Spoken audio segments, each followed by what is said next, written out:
Our next two presenters are Sarah Nelson and Delaney Lantz. Sarah and Delaney will share research today on biological and chemical investigation of Aplysia californica Inc. Their mentor is Dr. Kim Hale. I will turn it over to Sarah and Delaney.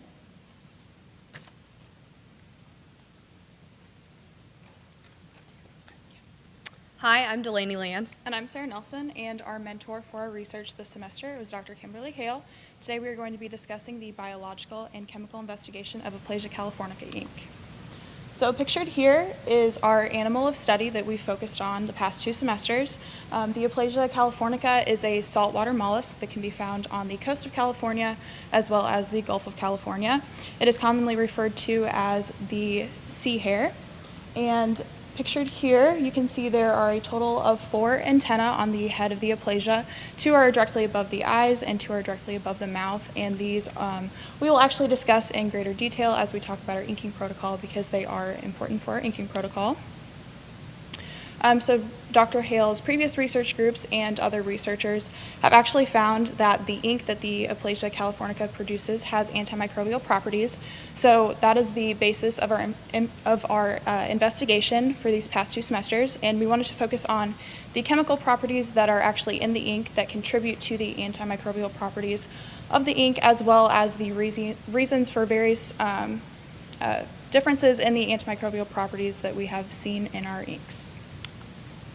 And listed here are many of the methods that we chose to test our ink with, and we are going to go into greater detail of those in the rest of the presentation. So we're first going to talk about ink collection and the inking protocol. So when this starts to occur, we move the Aplysia out of their designated tanks. We put them in our inking container, which as you can see here is the aluminum pan.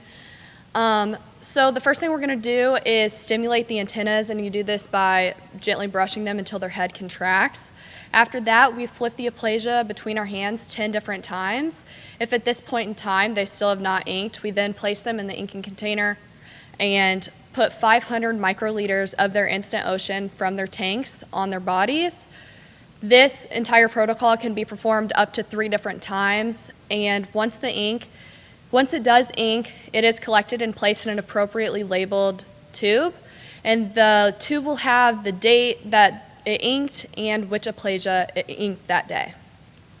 Also, we talk about handling the Aplysia. So daily we'll take the designated Aplysia out of their tanks and place them in the same inking container. As you can see here is the aluminum pan. And just while we take them out and put them in the container, if they ink within that time period, we don't stimulate them or run through our inking protocol.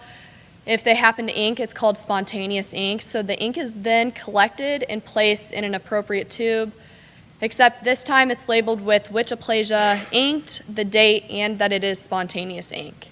After that's completed, the Aplysia will then be placed back into their tanks.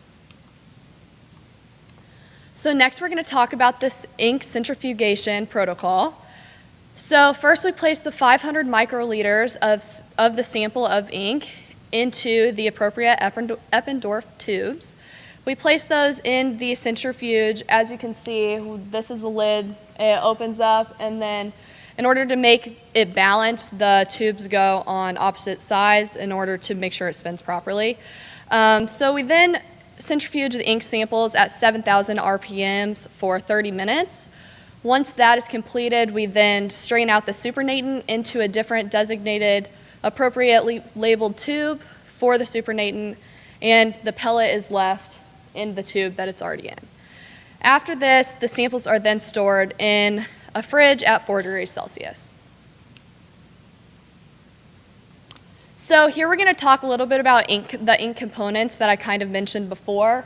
The whole ink is the entirety of the ink. So when the Aplysia does ink during our protocol, it's everything, all of the ink collected at that time.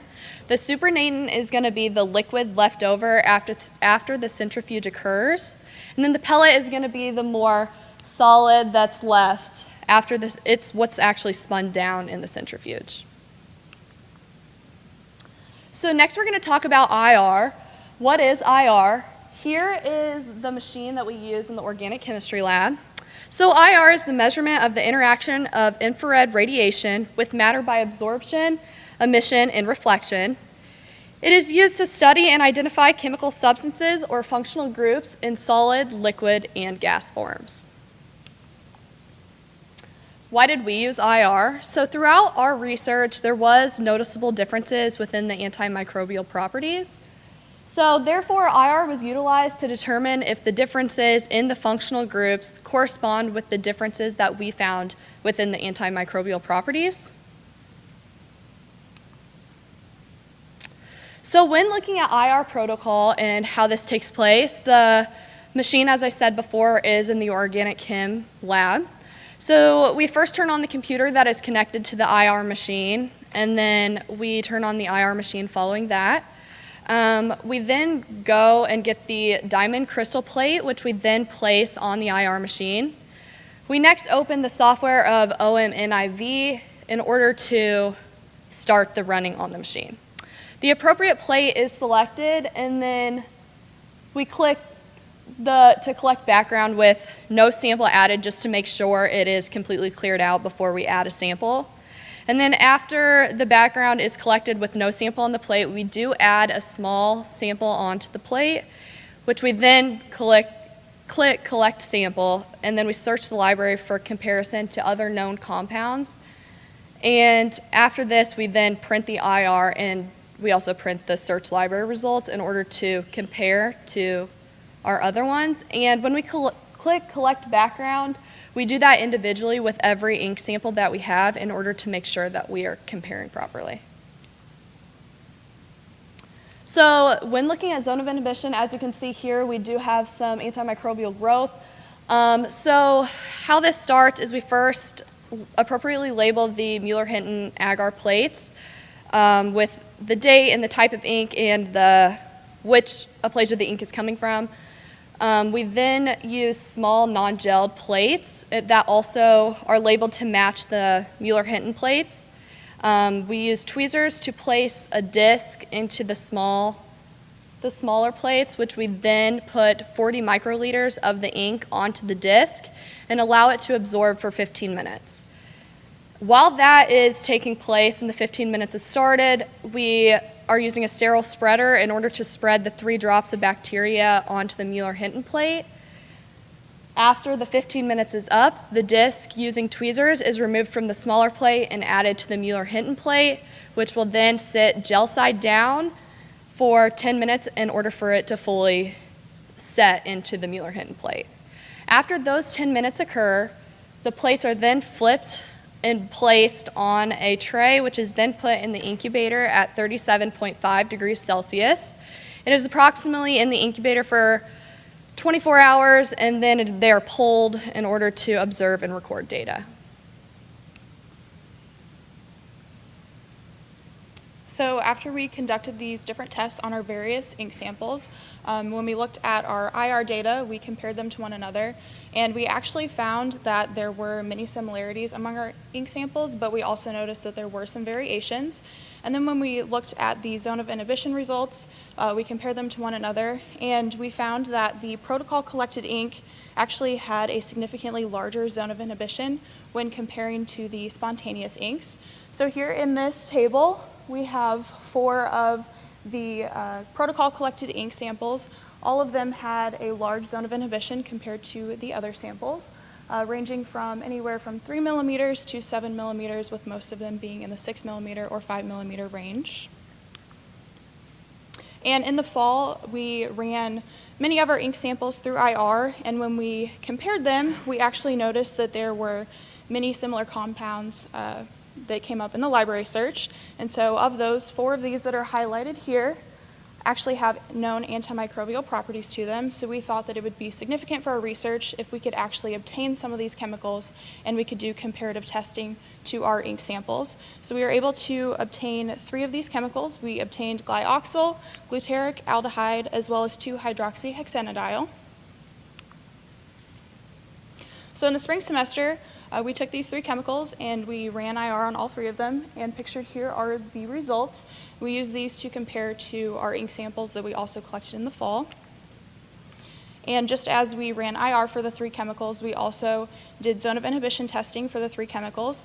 So pictured here are the Mueller-Hinton plates after we went through our protocol, put them in the incubator for 24 hours, and then observed and took measurements. So as you can see here, the disc that actually has the chemical in it was placed in the middle of the plate. And when we take a measurement, we take from that plate to the edge of the bacterial growth. So the plate on the right has a significant zone of inhibition. As you can see that the growth of bacteria is pretty far away from the disc, which does show that it is effectively antimicrobial. And so when we took the zone of inhibition measurements of the 3 chemicals, the glyoxal had a 17 millimeter zone of inhibition, the glutaric dialdehyde had a 13 millimeter zone of inhibition, but we were actually surprised to see that the 2-hydroxyhexanediol did not have any zone of inhibition. So the Aplysia inks that we wanted to focus on when we were comparing our IR results were the 4 protocol-collected samples that did have a large zone of inhibition that I talked about previously. Those are the L4 whole ink, the L1 whole ink, the L2 whole ink, as well as the L1 supernatant. We also ran many of our spontaneous inks, but they all had very similar results, so we're only going to reference one of those. So this is what we found when we compared the 4 protocol-collected inks. As you can see circled here on the IR results, all of the chemicals that we ran contained an alcohol functional group as well as an amine functional group, but the biggest variation that we found was that the L4 whole ink lacked an alkane functional group, whereas the other 3 did have this functional group. And then when we ran through our 3 chemicals through IR, we actually found that glyoxal was the only one that contained this alkane functional group. And then when we looked at our spontaneous collected inks, we went ahead and used the iSpontaneous pellet to go ahead and just show the results that were similar among most of our spontaneous pellet. And here it is also lacking the alkane functional group. So when looking at some future studies, we thought it would be really interesting to do the NMR instead of just IR. NMR is used to study the physical, chemical, and biological properties of matter. Where IR only allows us to see certain functional groups, NMR can help see the entirety of the organic compound. Also, as you can see, we are also looking to further analyze the ink, such as the whole ink, the supernatant, and the pellet, and just continue that research. We are also going to continue the same tests, but also focusing on other factors that could influence the antimicrobial growth that we're dealing with, such as Aplysia age, health, number of inkings, and even the storage of the ink. Some acknowledgements we would like to make are to the chemistry department and Dr. Deskin specifically for allowing us to use IR and helping us understand it even more in order to further our research. And we would also like to thank Dr. Hale's research group for helping conduct research throughout the entire semester. Thank you. We'll be taking questions.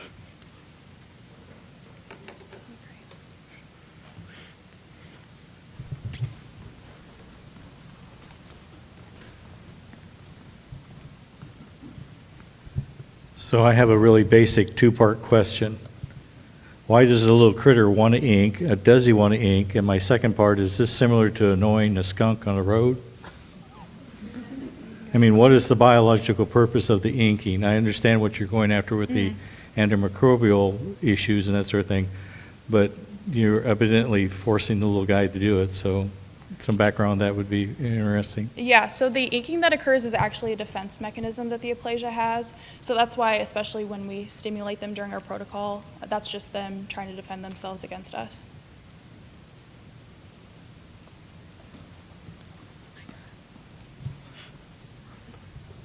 Just out of curiosity, how many Aplysia did you guys ink during your research?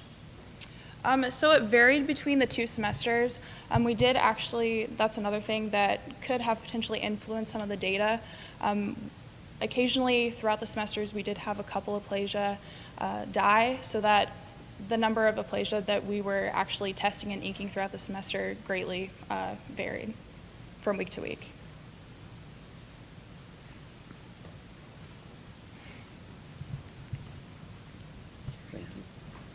So from the studies that you've done so far, do you have any indication as to what type of organic molecule your antimicrobial agent may be? We don't have a specific compound. I think we're getting closer to that, though, and as we continue into next semester, we're definitely going to get closer to finding that.